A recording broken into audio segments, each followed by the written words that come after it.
Exercises ತುಂಬ important. So that ಅದರಿಂದ cardio, ನಮ್ಮ ಹಾರ್ಟ್ ಆ್ಯಂಡ್ ದೆನ್ ಮಸಲ್ಸ್ ಅದೆಲ್ಲ ಇಂಪ್ರೂವ್ ಆಗುತ್ತೆ. ಸೊ ಮಸಲ್ಸ್, ಸೊ ದ್ಯಾಟ್ ಏನೋ ಎಕ್ಸಸೈಸ್ ಮಾಡೋದ್ರಿಂದ ನಮಗೆ ಜಾಯಿಂಟ್ ಸ್ಟಿಫ್ನೆಸ್ ಏನೂ ಆಗೋಲ್ಲ, ಸ್ವಲ್ಪ ನಾವು ಫ್ರೀಯಾಗಿ ಇರ್ಬೋದು. ಆ್ಯಂಡ್ ಎಲ್ಲ ಏಜ್ನವರು ಮಾಡ್ಬೋದು, ಏನು ಇಂಥ ಏಜಿಂದ ಇಂಥ ಅಂತ ಏನಿಲ್ಲ.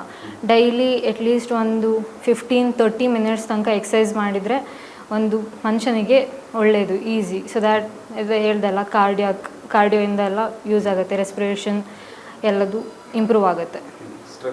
ಸೊ ದ್ಯಾಟ್ ಅದು ನಡೆಯೋದ್ರಿಂದ ಎಲ್ಲ ನಿಮಗೆ BP ಎಂಡ್ಯೂರೆನ್ಸ್ ಇನ್ಕ್ರೀಸ್ ಆಗುತ್ತೆ, ಸುಸ್ತು ಆಗಲ್ಲ, ಸ್ವಲ್ಪ ಇಂಪ್ರೂವ್ ಆಗುತ್ತೆ ಎಲ್ಲ ಓವರಾಲ್ ಹೆಲ್ತ್ ಎಲ್ಲ.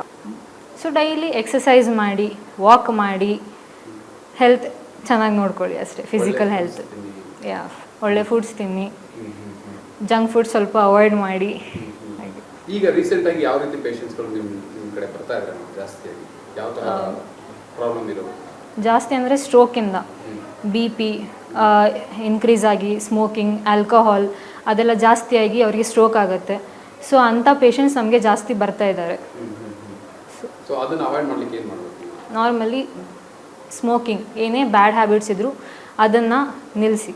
ಸ್ಮೋಕಿಂಗ್ ಆರಲ್ಸ್ ಆಲ್ಕೋಹಾಲ್ ಮತ್ತು ಏನಾದರೂ ಡ್ರಗ್ಸ್ ಸಮಥಿಂಗ್ ಅದೇನಾದರೂ ಇದ್ದರೆ ನಿಲ್ಲಿಸಿ.